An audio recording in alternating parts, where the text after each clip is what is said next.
Immersive learning is becoming an increasingly valuable tool in education, especially for elementary learners. In this video, I'll explain 3 ways immersive learning can be used in education and then focus on one immersive experience, which would be virtual field trips. That is especially applicable in elementary and rural classroom settings. My target audience for this immersive learning experience is elementary students in grades 3 through 5. This approach is particularly relevant for teachers in small or rural communities where access to traditional field trips may be limited.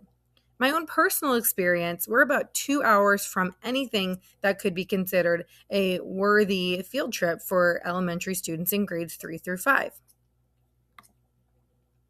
So, what is immersive learning?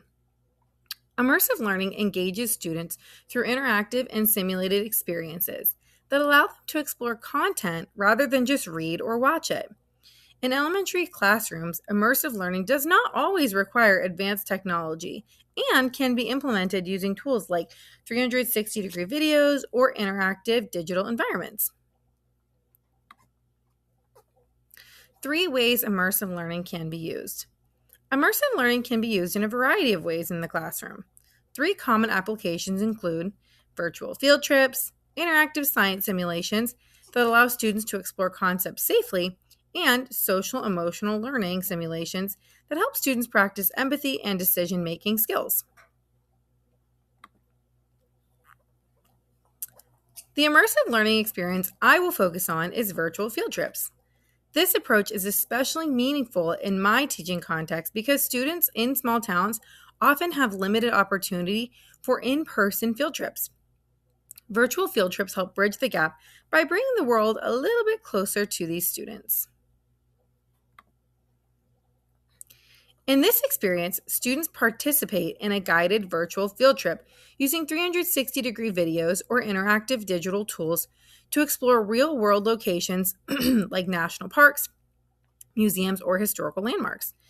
This experience is teacher-facilitated, developmentally appropriate, and aligned with curriculum standards. For example, last year, my students in 4th grade researched national parks, and by the end of the year, we were able to experience some virtual field trips. The learning objectives for this immersive experience are that students will be able to identify at least 3 key features of the selected location and explain one new concept they learned during the virtual field trip through discussion or reflection.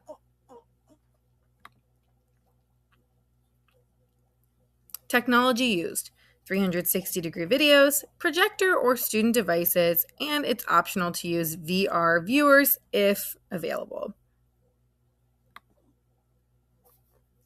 Following best practices for immersive learning design, the experience begins with clear learning objectives.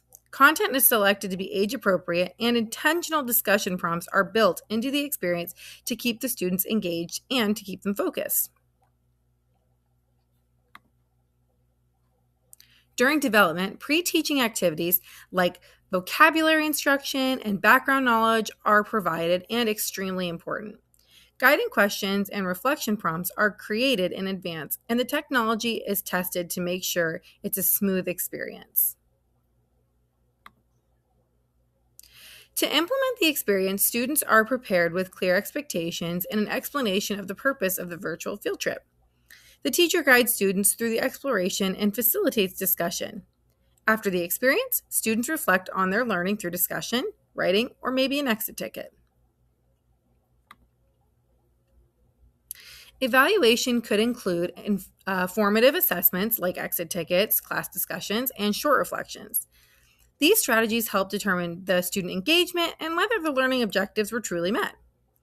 Overall, virtual field trips provide an effective and accessible immersive learning experience for elementary students, and specifically in rural or small town settings like I have experienced. Thanks so much for listening.